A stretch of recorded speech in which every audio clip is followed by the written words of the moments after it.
Vamos a Ezequiel, por favor. Hoy quiero que vayamos a una historia que sé que algunos la conocen, pero de pronto si hay alguien que no, quiero tener el tiempo de leerla. Ezequiel 37, desde el versículo 1, es la historia del Valle de los Huesos Secos. Es una historia hermosa que tiene muchas interpretaciones, pero hoy, bueno, quiero compartirles lo que Dios me ha mostrado. Entonces, ¿listo? ¿Estamos ahí? Ezequiel 37, el versículo 1. Yo voy a leer Nueva Versión Internacional. Tú, la Biblia que tengas. Los jóvenes que tienen la Biblia en sus celulares ya saben, versión a las Américas. Vámonos pues. Dice: la mano del Señor vino sobre mí, y su espíritu me llevó y me colocó en medio de un valle que estaba lleno de huesos. Me hizo pasearme entre ellos y pude observar que había muchísimos huesos en el valle, huesos que estaban completamente secos. Y me dijo: hijo de hombre, ¿podrán revivir estos huesos? Y yo le contesté: Señor omnipotente, tú lo sabes. Entonces me dijo: profetiza sobre estos huesos y diles, huesos secos, escuchen la palabra del Señor. Así dice el Señor omnipotente en estos huesos: yo les daré aliento de vida y ustedes volverán a vivir. Les pondré tendones y haré que les salgan carne y los cubriré de piel. Les daré aliento de vida y así revivirán. Entonces sabrán que yo soy el Señor. Tal y como el Señor me lo había mandado, profeticé. Y mientras profetizaba, se escuchó un ruido que sacudió la tierra, y los huesos comenzaron a unirse entre sí. Yo me fijé y vi que en ellos aparecían tendones y les salía carne, y se recubrían de piel, pero no tenían vida. Entonces el Señor me dijo: profetiza, hijo de hombre, conjura al aliento de vida y dile: esto ordena el Señor omnipotente, ven de los cuatro vientos y dale vida a estos huesos muertos para que revivan. Yo profeticé tal como el Señor me lo había ordenado, y el aliento de vida entró en ellos. Entonces los huesos revivieron y se pusieron de pie. Era un ejército numeroso. Luego me dijo: hijo de hombre, estos huesos son el pueblo de Israel. Ellos andan diciendo: nuestros huesos se han secado, ya no tenemos esperanza, estamos perdidos. Por eso profetiza y adviérteles que así dice el Señor: pueblo mío, abriré tus tumbas y te sacaré de ellas, y te haré regresar a la tierra de Israel. Y cuando haya abierto tus tumbas y te haya sacado de allí, entonces, pueblo mío, sabrás que yo soy el Señor. Pondré en ti mi aliento de vida y volverás a vivir, y te estableceré en tu propia tierra. Entonces sabrás que yo, el Señor, lo he dicho y lo he cumplido. Lo afirma el Señor. ¿Qué vemos aquí? Una lectura larguita, pero tenemos que dar el contexto. Puede ser que personas no conocieran la historia. ¿Qué vemos acá? Vemos un orden, ¿cierto? Vemos un orden de acontecimientos. Pero quiero que más que mirar el orden, veamos quién protagoniza esta historia. Para usted, ¿quién protagoniza la historia? ¿Es Ezequiel? ¿Quién es el protagonista en esta historia? Así es, nuestro Señor. Él dice en el versículo 5: yo haré entrar espíritu en vosotros. El versículo 6: yo pondré tendones. Ahí mismo en el 6: haré subir sobre vosotros carne. Yo os cubriré de piel. Versículo 14: pondré mi espíritu en ti. Vas a vivir. Yo lo he hablado. Yo lo haré. Versículo 14. Los huesos en esta historia. ¿Qué hacen los huesos? ¿Qué participación tienen los huesos en esta historia? Su condición es estar seca, pero los huesos no pueden hacer absolutamente nada. Ezequiel, ¿qué hizo? El profeta Ezequiel, ¿qué hizo?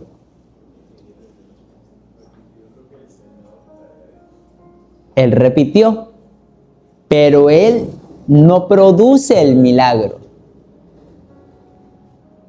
Todo depende de Dios. En esto quiero que miremos la incapacidad que nosotros tenemos delante de la situación que estemos viviendo. Porque estos huesos no habla de enfermedad, no habla que estén débiles, no habla de que se quedó sin fuerzas, no habla de que tiene dificultades. ¿Qué dice sobre estos huesos el texto? Y estaban sin vida, es decir, estaban muertos. Ahora, ¿un muerto puede mejorar? ¿Un muerto puede mejorar su condición de muerto? ¿Un muerto por sí solo puede decidir vivir? ¿Un muerto puede cooperar para revivir? Ok, estamos hablando de huesos todavía. Ok. ¿De dónde viene la vida? De afuera, ¿verdad? En ese caso, vino de Dios, vino de afuera. Y esto es lo que vemos en el Evangelio. Mientras yo meditaba esto, digo, esto es el Evangelio. El Evangelio son las buenas nuevas que vienen de afuera. Vienen hacia mí, vienen hacia ti. No sé si hoy tengamos amigos acá, pero esto es el Evangelio. Es vida. Cristo vino a darnos vida y a dárnosla en abundancia. Pablo dijo en Efesios que nosotros estábamos muertos en delitos y en pecados. No habla que nosotros necesitábamos mejorar espiritualmente. No dice que nosotros debíamos portarnos bien, hablando de conducta, hablando de moralidad, que hay que parecer mejor moralmente. Pablo dice que estábamos muertos. Necesitábamos que Dios nos dé vida. O de pronto hoy necesitamos que Dios nos dé vida. Mara hablaba ahorita por sueños y oraba por sueños. Y digo, Señor, todo esto en mi cabeza tiene sentido. ¿Será que yo necesito vida? ¿Será que yo necesito realmente, y aunque yo no estoy muerto ya porque estamos en Cristo, hay áreas de mi vida que necesitan la vida del Señor? Ahora, cuando hablo de conducta, anoche volvíamos a hablar con los jóvenes que el Salmo 1 habla que nosotros somos como un árbol plantado junto a corrientes de agua. El Señor es el que nos compara como árboles, ¿cierto? Lo hemos hablado muchas veces. Y hablo de conducta como eso que nosotros podemos ver. Es muy fácil yo juzgarte a ti donde solamente veo el mango que tú me das por una rama, o sea, el fruto final. Y juzgar tu condición y decirte que ese mango está agrio, que ese mango está feo, o como hablamos la vez pasada, que la sandía está salada. Es muy fácil juzgar el fruto al final, a la conducta. Y la conducta la podemos transformar nosotros en nuestra fuerza. Aún moralmente podemos aprender a hablar y a comportarnos, a vestir, a hablar correctamente. Pero esto es cosas que podemos hacer estando muertos. Yo cuando vea que el mango agrio va a salir, lo corto para que ustedes no se den cuenta. Entonces, ¿dónde está mi necesidad? Si como árbol yo estoy dando malos frutos, ¿dónde está mi necesidad? Si las cosas hoy en mi vida no están como yo deseo, ¿dónde está mi necesidad? Vamos hoy a ver la soberanía de Dios. Dijo el versículo 3, esto lo dijo el Señor. Aquí en la historia que estamos, en Ezequiel 37, dijo. Dios le dice a Ezequiel, le dice, hijo de hombre, ¿pueden revivir estos huesos? Hijo de hombre, ¿vivirá esto? ¿Qué le contestó Ezequiel? Señor, solo tú lo sabes. Pero ¿cuál es la respuesta humana? ¿Qué pasa cuando nosotros tenemos dificultades y las cosas no salen a la velocidad y en el tiempo que yo quiero? Esto no es posible. Esto no es posible. Pero Ezequiel tenía la actitud correcta porque dijo, Señor, solo tú lo sabes. Y para mí eso fue una respuesta extraordinaria. Fue algo que mientras yo lo leía decía, claro, ese es Ezequiel, eso es un hombre de Dios que no intenta solucionar el problema. No intenta en sus fuerzas arreglar lo que no está saliendo bien. Ezequiel no se pone a hablar con Dios como a veces nosotros decimos y le ponemos nuestro plan a Dios y le decimos, mira Dios, tú lo que tienes que hacer es esto, de esta manera. Mira mi Señor, tú lo que tienes que hacer, y le ponemos todo el plan a Dios para que Dios haga lo que yo quiero. De esto ya hemos hablado, ¿verdad? Que a veces pareciera en nuestro corazón que los papeles se invierten y termino siendo yo Dios y Él mi empleado. Porque yo me atrevo a darle el orden de trabajo al Señor. Decirle, comencemos por aquí, que vamos para tal lugar. Pero ¿qué dijo Ezequiel? Señor, solo tú lo sabes. Ezequiel no presume su plan delante de Dios. Simplemente él reconocía que eso solamente lo podía hacer Dios. Ezequiel entendía que esos huesos no tenían solución si no provenía de Dios. Ahora, ¿es ahí donde comienza nuestra fe? Te pregunto. Cuando entiendo que las cosas no las puedo arreglar, ¿será allí que comienza mi fe? ¿Se acuerdan que el miércoles hablábamos de dónde comienza la fe? ¿Será que allí comienza mi fe? ¿Será que la fe comienza cuando yo tengo pensamientos positivos? Cuando yo empiezo a pensar de que todo me va a salir bien, ¿será eso la fe? Estoy hablando de huesos secos, estoy hablando de sueños, de procesos, de algo que tú traes entre manos. Y te pregunto, ¿será la fe que traemos correcta al creer que si yo pienso bien, me van a salir las cosas bien? ¿Será que yo voy a poder manipular al Señor para que Él haga lo que yo quiero? Y creo que es todo lo contrario.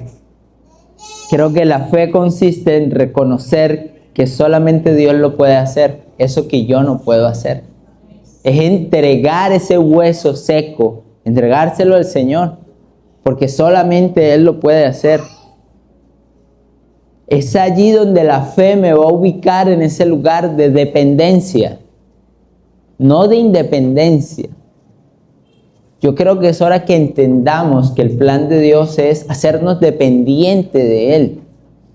Nosotros fuimos creados, dice Génesis, a su imagen y semejanza. Y anoche estudiamos que el plan de Dios es que nosotros vivamos con Él, disfrutemos de Él, permanezcamos en Él, que lo conozcamos. Ese es el plan de Dios para nosotros.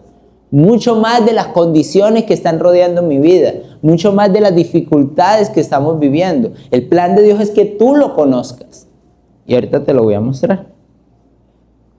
Entonces, cuando yo me ubico en esa condición de dependencia de Dios, es cuando Dios habla. Después que Ezequiel le dice, solamente tú lo sabes, entonces Dios habló y le dijo, profetiza sobre estos huesos secos.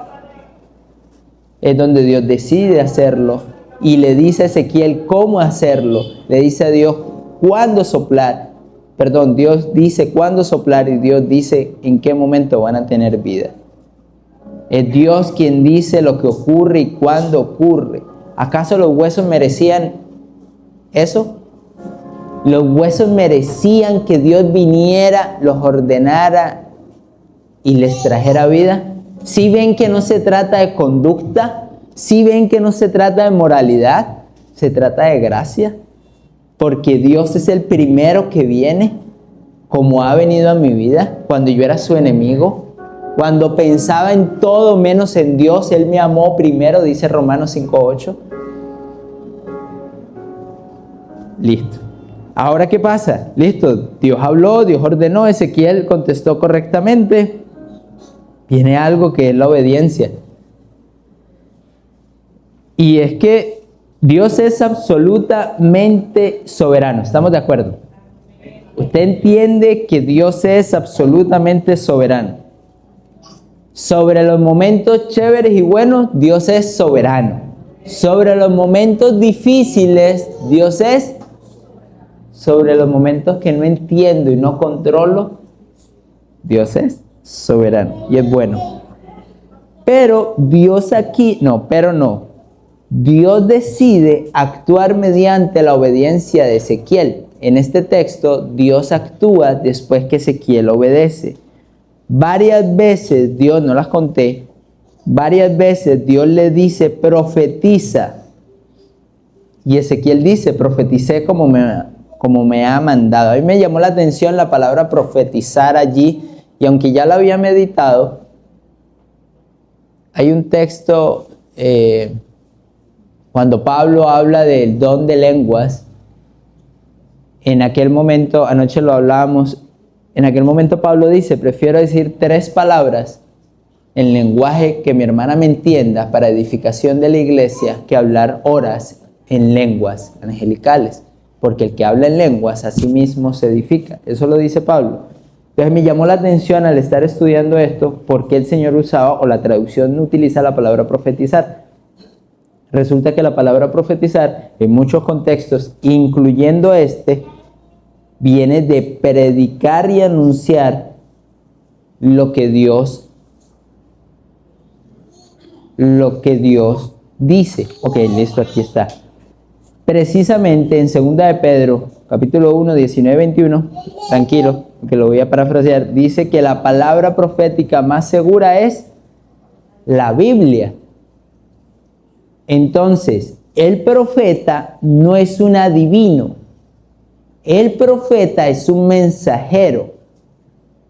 El profeta eres tú. Tú tienes el evangelio en tu corazón, en tu mente. Cuando las personas te escuchen, deben escuchar profecía. Deben escuchar que tú hables la verdad. Ahora, el profeta no añade palabras en la obediencia. Aquí donde estamos, en Ezequiel, el profeta no cambió el mensaje, no buscó un lenguaje más bonito, que se escuchara refinado. Ezequiel usó lo que dijo, no intentó hacerlo atractivo, simplemente obedeció. ¿Qué pasa cuando tú y yo obedecemos? Dios hace lo imposible, lo que nosotros no podemos hacer. Y es allí ese equilibrio que lo hemos hablado varias veces, donde está la soberanía de Dios y donde comienza mi responsabilidad, se puede decir. No se trata de que si Ezequiel no hubiera actuado, entonces Dios no hubiera hecho nada. No se trata de eso. Se trata de que Dios es soberano, pero tú también tienes una responsabilidad. Tienes una responsabilidad y tu obediencia sí importa. Es Dios quien da vida, pero somos tú y yo responsables de obedecer. El poder de Dios, la soberanía de Dios cuenta con tu participación. Y esto te lo quiero explicar con la historia de Lázaro. Todos conocemos la historia de Lázaro. Lázaro, el que duró 3 días. Jesús llega y le dice, Lázaro, levántate y sal fuera. ¿Qué hizo Lázaro? Caso. Obedeció. Dios dio la palabra, produjo vida en Lázaro y Lázaro se levantó y Lázaro caminó. Si ven que Jesús no fue y agarró de la mano a Lázaro y lo sacó, entonces ¿por qué a veces esperamos que Dios haga las cosas que a ti y a mí me tocan? Dios es soberano, vale, pero a ti y a mí nos toca orar, a ti y a mí nos toca leer la palabra, a ti y a mí nos toca levantarnos temprano, a ti y a mí nos toca soltar el celular, a ti y a mí nos toca dejar esos hábitos que nos están alejando del propósito que Dios tiene para mí, tanto espiritual como laboral como profesionalmente. tenemos una responsabilidad bajo la soberanía de Dios, pero es en nuestra obediencia donde Dios va a actuar. Ese milagro que estamos esperando va a suceder y vas a seguir conociendo a Dios, pero tú tienes tu parte. Quiero que quede claro que solamente Dios puede dar vida. En el versículo del 1 al 6 podemos ver la condición del hombre. ¿Cómo es nuestra condición cuando no estamos en el Señor? Nuestra imposibilidad de solucionar las cosas por sí solo. La esperanza que nosotros tenemos no está en lo que nosotros podemos hacer. La esperanza que nosotros tenemos solamente está en Cristo.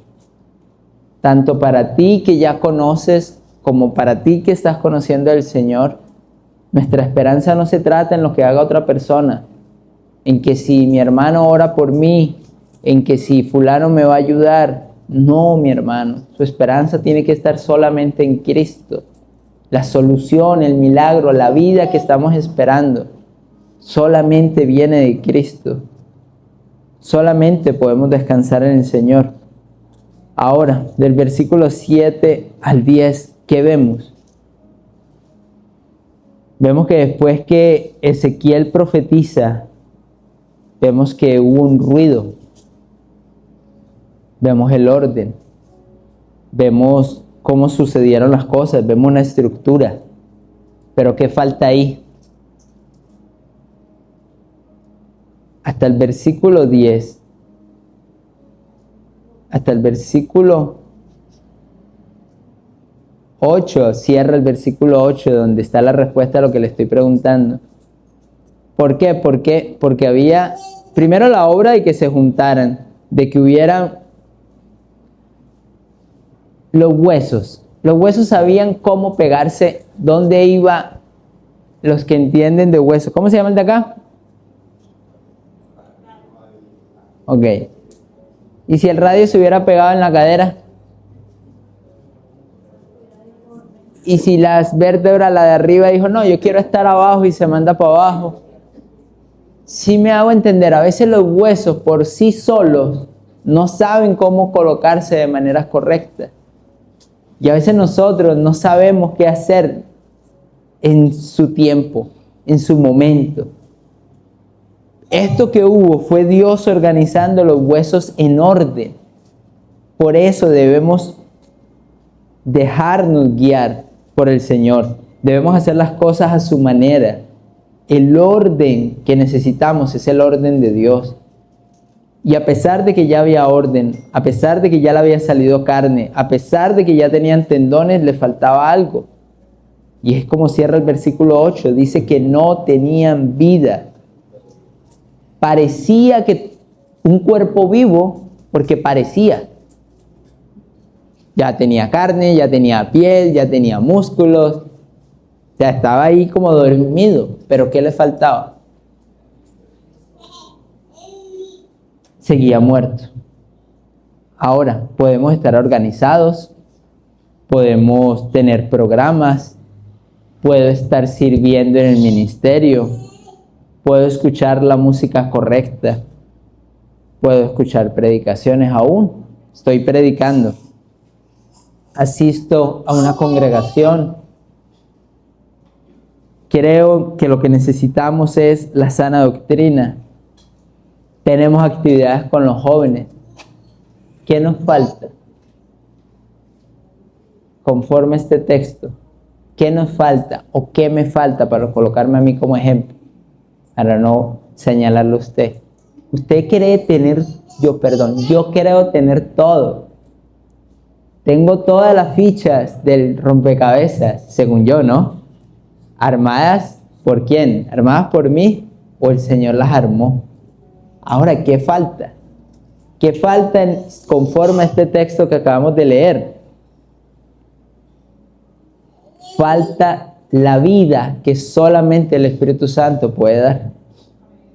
Y no estoy diciendo que no sea importante los programas, la organización, el servir, las actividades, Estoy diciendo que ninguna de ellas reemplaza la obra que solamente el Espíritu de Dios puede hacer en tu vida.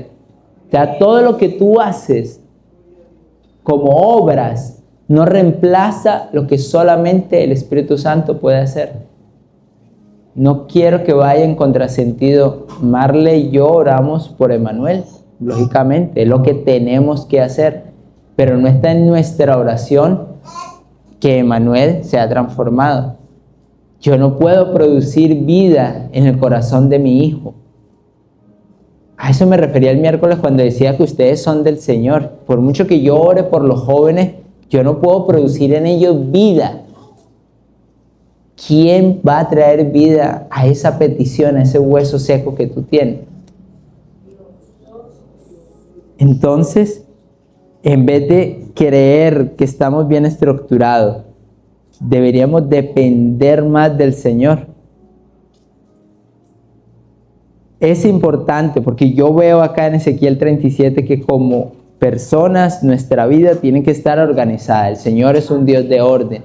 Como iglesia es importante que estemos organizados por equipo, que lo hagamos bien, pero sabiendo que toda la estructura depende del poder del Señor. Lo que tú estás haciendo, tu colegio, tu universidad, tu trabajo, tu familia, lo que tú estás planeando, claro que tiene que ir en orden, claro que se tiene que hacer bien, pero tenemos que reconocer que dependemos del Señor, porque solamente Él nos va a dar la vida que necesitamos, y es esa vida que les dije, que Jesús vino a darnos vida y dárnosla en abundancia. Bueno, y una vez nos da vida, ¿para qué nos da vida? Una vez las cosas salen como yo quiero, no, mentira, como el Señor quiere, que como yo quiero no. Anoche meditábamos que el corazón es engañoso. Ajá, las cosas van bien, chévere, hay vida, los huesos revivieron. ¿Y ahora qué hacemos? ¿Qué pasa si tú hoy decides rendirle tu corazón al Señor totalmente? ¿Qué pasa si tú hoy decides dejar de tener miedo y decirle al Señor, yo quiero tener fe? El Señor va a traer vida sobre tu corazón. ¿Qué pasa si tú sueltas ese hábito de pecado que no has querido soltar? ¿Qué pasa si tú derribas los ídolos de tu corazón y le dices, Señor, aquí están esos huesos secos que yo no lo he podido hacer por mis propias fuerzas? Aquí estoy, Señor, yo creo en ti, creo en lo que está hablando. Entonces, ¿para qué no me resucita el Señor? ¿Para que solamente yo exista? Vamos a leer del versículo 11, ahí mismo en Ezequiel, del 11 al 14. Mira cómo dice. Estos ya habían revivido, ya estaban de pie y era un ejército numeroso. Mira cómo dice el 11. Hijo de hombre, estos huesos son el pueblo de Israel. Ellos andan diciendo, nuestros huesos se han secado, ya no tenemos esperanza, estamos perdidos. Por eso profetiza y adviérteles que así dice el Señor omnipotente. Pueblo mío, abriré tus tumbas y te sacaré de ellas y te haré regresar a la tierra de Israel. Y cuando haya abierto tus tumbas y te haya sacado de allí, entonces, pueblo mío, sabrás que yo soy el Señor. El versículo 14, pondré en ti mi aliento de vida y volverás a vivir. Y te estableceré en tu propia tierra. Entonces sabrás que yo, el Señor, lo he dicho, lo he hecho, lo afirma el Señor. ¿Para qué el Señor te quiere levantar? ¿Para qué el Señor te quiere sanar? ¿Para qué el Señor te quiere liberar? ¿Para qué? ¿Te has pensado? ¿Lo has pensado? Que el propósito de Dios es eterno, que el Señor es eterno y que lo que va a pasar ahorita en unos días que te preocupa, el Señor ya lo sabe. Y podemos descansar en esa soberanía de Dios, obedeciendo la responsabilidad que yo tengo. ¿Cómo respondes tú a la soberanía de Dios? ¿Sentado, fresco ahí, relajado? ¿U obedeciendo al Señor lo que Él te ha dicho? Permaneciendo en el Señor. permanezco ¿para qué? Para caminar. Amén. Gracias, hermana. Para caminar. ¿Para qué camino yo con el Señor? Yo tengo mi esposa. Es que lógicamente los quiero llevar a algo. Perdónenme. Lo que pasa es que los quiero llevar para que no solamente sea yo decírselo, sino que usted lo piense y salga diciendo, el hermano habló de esto. Yo tengo, amor, ¿cuántos años de casados tenemos? 15. Cumplimos 15. Por eso digo que 16. Está bien, yo sabía. Y todavía me quedo pensando. Sí, porque además tiene 14. Yo tengo 16 años caminando como esposo con mi esposa. ¿Para qué? Porque el Señor compara su iglesia, ¿cierto?, con su esposa. Ahorita somos su novia, nos vamos a casar pronto con él. Seremos levantados, ¿no es cierto? ¿Para qué? ¿Para qué camino con Mar? Luis, ahorita le pusieron la costilla a Luis, allá atrás. Y fue un momento jocoso. ¿Quién lo conoce que sabe exactamente cómo Luis va a reaccionar? ¿Quién lo conoce? Su esposa. Sí me logro entender para qué el Señor nos está llamando. ¿Para qué el Señor quiere que camines tú con Él? ¿Para qué quiere el Señor que camines hoy, mañana, un día a la vez? ¿Para qué? Para que lo conozca. Jesús oró y le dijo, Padre, la vida eterna es que te conozcan a ti y a Jesucristo al que has enviado. Para que lo conozcamos, para que sepamos, ese es el versículo 14, para que lo conozcamos, para que sepamos que Él es Dios, para que vivamos en Él y para Él. Entonces, el protagonista de esta historia, ¿son los huesos? El protagonista de esta historia es el profeta Ezequiel. ¿Quién es el protagonista? En mi vida, ¿quién es el protagonista? Más duro, ¿será que el protagonista es mi familia? ¿Será que el protagonista son mis sueños, mi trabajo, mis necesidades? En mi vida, ¿quién tiene que ser el protagonista? Dios. ¿Para qué? ¿Para qué el Señor quiere ser el protagonista de mi vida? Para que lo conozcas y para que otros vean la obra que Dios está haciendo en ti y por medio de ti. La vida espiritual no se trata de mi fuerza, de mi esfuerzo. Lo que la gente ve tiene que ser gracia. Que te vean y digan, no sé qué tiene Ariel, no sé ese señor, pero algo tiene diferente, que no entiendan. Porque a lo suyo, al mundo vino, pero el mundo no lo reconoció. Lógicamente te van a ver y no van a reconocer lo que está en ti. La vida espiritual es el regalo soberano de Dios que reciben los que caminan, los que responden con fe, pero con obediencia. Yo no les estoy diciendo que ahora van a vivir como sea, que van a vivir desordenados y en pecado. No, los exhorto. El versículo que leyó el pastor. Dominio propio, que le entreguen al Señor sus cargas. No significa que mi obediencia es irrelevante, pero en Ezequiel 37 vemos que es Dios quien inicia. ¿Quién inició la obra? ¿Quién inició este relato? Dios. ¿Quién lo sostiene? ¿Y quién termina la obra? ¿Qué hacemos tú y yo? Lo mismo que hizo Ezequiel. Responder obedeciendo la voz del Señor. Y esa es la postura que tú y yo necesitamos tener. Una dependencia absoluta. Depender de Dios, eso es lo que necesitamos.